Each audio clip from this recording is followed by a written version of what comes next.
Now we are going to talk about what exactly the conditional operators are. Basically क्या होता था कि if else statements आपने पढ़े होंगे या फिर स्विच स्टेटमेंट्स हम पिछले वीडियो में देखे थे, तो उसमें क्या होता था कि इफ़ अगर कंडीशन सेटिस्फाई होती थी तो ये वाले कोड को रन कर देता था, अदरवाइज एल्स ब्लॉक रन हो जाता था। यहाँ पे क्या है कि एक्चुअल में यहाँ पे स्टेटमेंट्स नहीं हम यूज़ करेंगे, instead of statement we are going to use conditional operators. Okay, अब बेसिकली कंडीशनल ऑपरेटर्स का मतलब क्या है कि मैं आपको डिमॉन्स्ट्रेट करके बताता हूँ कि मान लीजिए फर्स्ट रिलीज़ एक लेता हूँ variable release date year, first release year of JS. जो जेएस का फर्स्ट रिलीज़ ईयर था वो क्या था, मैं कहता हूँ कि नेटस्केप ने 1996 में फर्स्ट ईयर कल रिलीज़ किया था। ठीक है, तो सपोज दैट कि अगर आपको इसको इफ एल्स स्टेटमेंट में लिखना है तो इसमें आप इफ़ लगाओगे, कंडीशंस लगाओगे। ठीक है, मैं यहाँ पे क्या चाहता हूँ कि ये जो मेरा वेरिएबल है, ये मेरा वेरिएबल को मैं कहता हूँ कि ये जो रिलीज़ डेट है या तो 1996, मान लीजिए कि मैं कन्फ्यूज हूँ, तो या तो ये 1996 में होता है या इसके पहले बाद में आया था। ठीक है, तो मान लो अगर एक कुछ कहते हैं कि 1995 में बना था या फिर 1996 में हुआ था। ठीक है, तो मान लो इसको 1995 हम कर देते हैं, ये नहीं पड़ा रहने देते हैं, 1996 से सही है। ठीक है, तो मान लो कि आपको एक कंडीशन देनी है। ठीक है, तो यहाँ पे आपने दिया, उसके बाद क्या करोगे, आप एक क्वेश्चन मार्क लगाओगे। ठीक है, फिर मैं कहता हूँ कंसोल डॉट लॉग। ठीक है, कंसोल डॉट लॉग मैंने किया, एक्चुअली CL टाइप कर दूंगा तब भी हो जाएगा। कंसोल डॉट लॉग लिखने के बाद मैं कहता हूँ कि भाई देखो this was the right year. अब मैं कहता हूँ कि ये सही ईयर था, उसके बाद आप क्या करोगे, एक कोलन लगाओगे और ये मैंडेटरी है। इसमें क्या है कि इसमें आपको एल्स ब्लॉक लिखना मैंडेटरी, अदरवाइज आपका कोड काम नहीं करेगा। मैं आपको पहले डिमॉन्स्ट्रेट करके दिखा देता हूँ, अगर ये कोड काम करेगा तो बताइएगा। ये 1996 है और मैं अगर कंसोल में इंस्पेक्ट पे चलता हूँ और कंसोल पे देखता हूँ कि एक्चुअल में क्या हरकतें हो रही हैं, तो यहाँ पे देखिए कि यहाँ पे ये मुझे एक्चुअल में वैल्यू कोई रिटर्न नहीं करेगा। Uncaught syntax unexpected token error, ये सारी चीज़ें जो भी दिखाएगा। ठीक है, अभी यहाँ पे क्या करते हैं, हमें इस कोड को रन करने के लिए हमें एल्स स्टेटमेंट मैंडेटरी हो जाता है। ठीक है, सो दिस मैं कहता हूँ कि this was the wrong year. अब देखो यहाँ पे क्या है कि इसमें फ़ायदा क्या है, इसमें ये बात है कि आप एक ही लाइन में सारे कोड लिख सकते हो। ठीक है, ये मेरा नीचे इसलिए आएगा क्योंकि मैं पेरिटियर नाम का एक एक्सटेंशन यूज़ कर रहा हूँ। ठीक है, ताकि मेरे कोड क्लीन दिखे।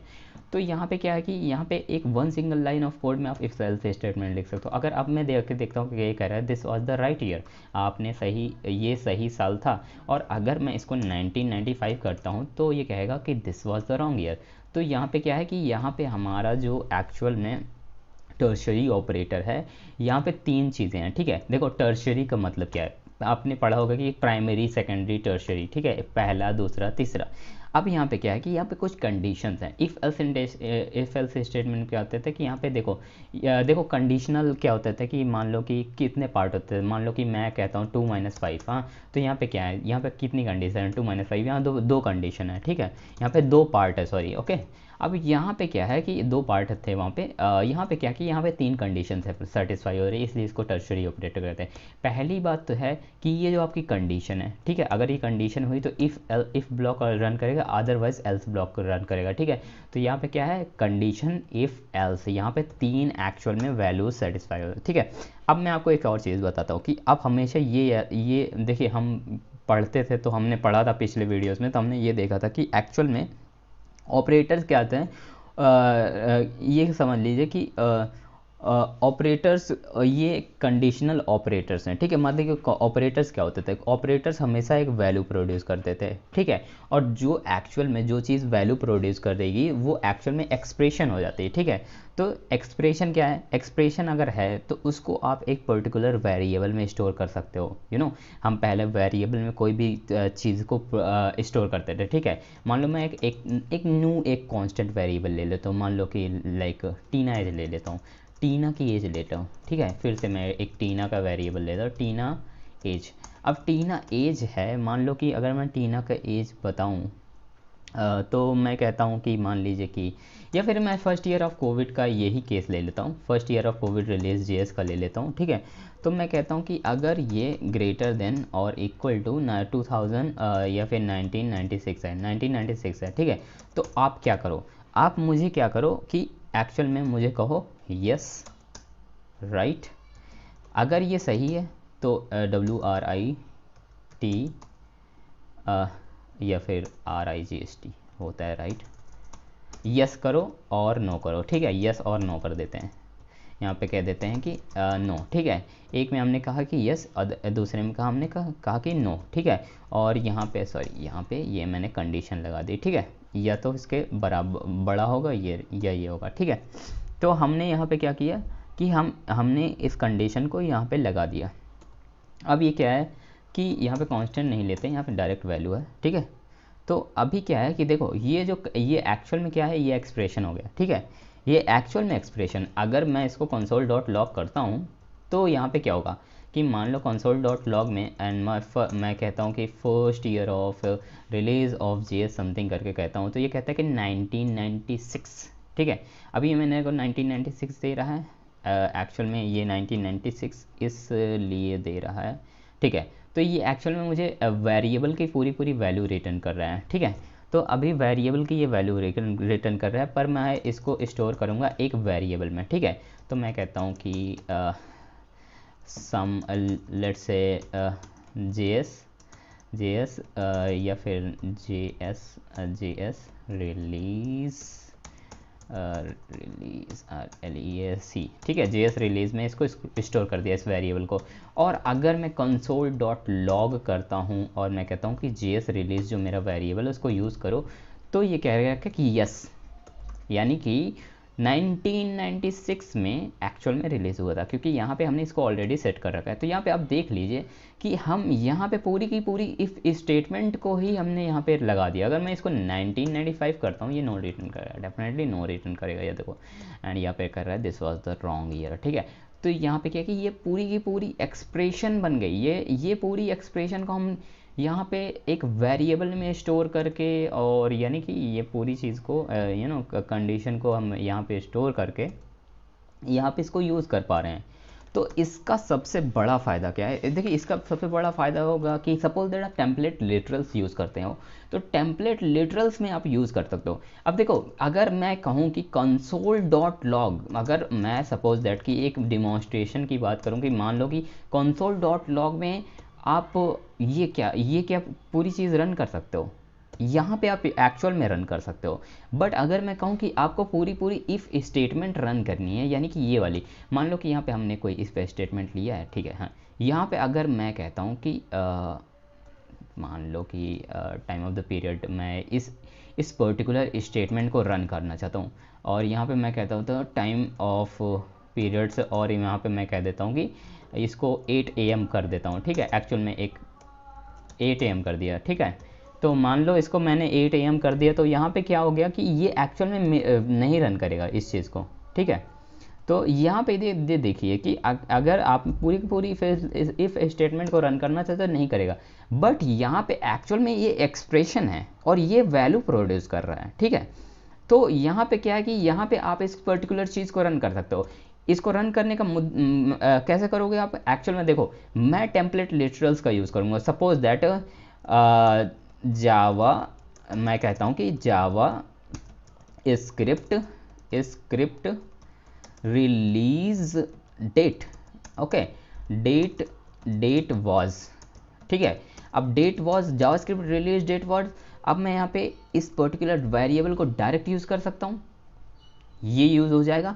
बट मैं यहाँ पे कहना चाहता हूँ, मैं पूरा एक्सप्रेशन उठाता हूँ, ठीक है। पूरा का पूरा एक्सप्रेशन आप यूज़ कर सकते हो एज अ एज अ यहाँ पे एक्चुअल में ये एक्सप्रेशन है, ठीक है।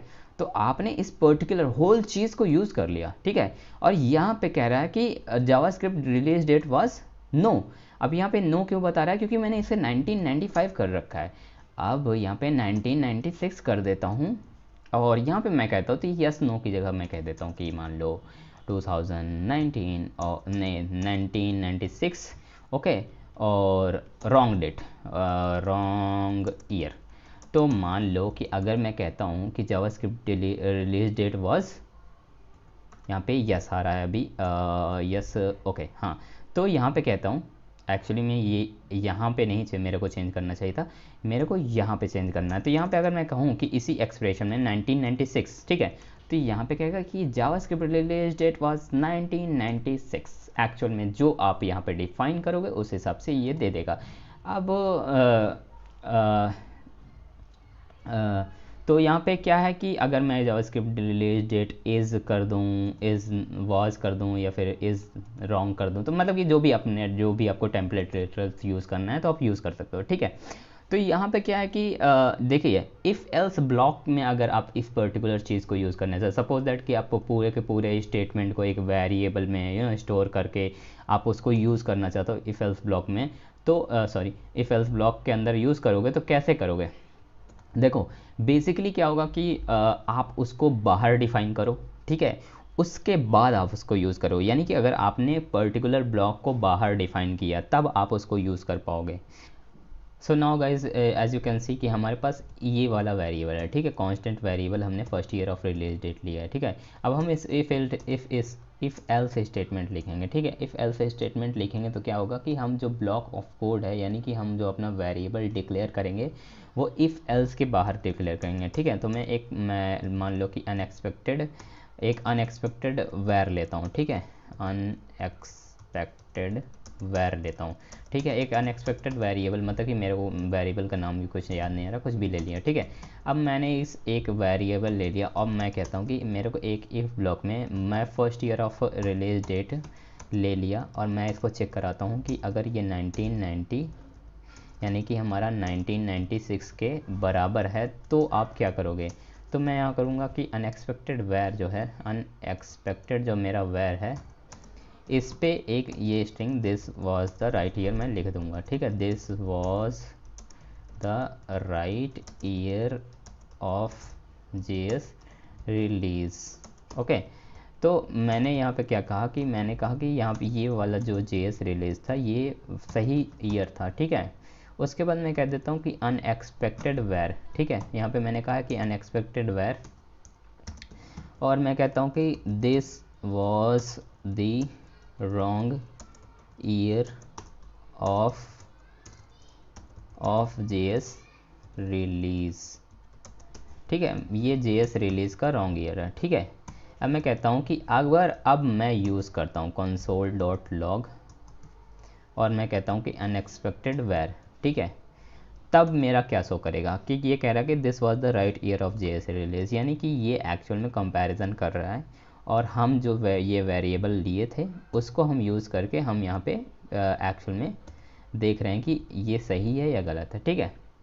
अगर मैं इस कंपैरिजन को 1995 कर देता हूँ तो क्या होगा, this was the right year of JS release. यहाँ पे क्यों चेंज नहीं हुआ, क्योंकि एक्चुअल में हम यहाँ पे नहीं, हमें यहाँ पे चेंज करना पड़ेगा, ठीक है।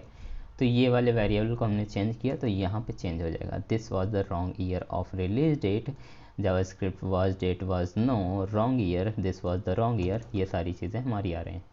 तो फाइनली क्या है कि देखिए एक्चुअल में क्या है कि अगर एक फाइनल कंक्लूजन देखा जाए तो हमारा जो टर्शरी ऑपरेटर है हम उसको एक सिंगल लाइन ऑफ कोड में लिख सकते हैं।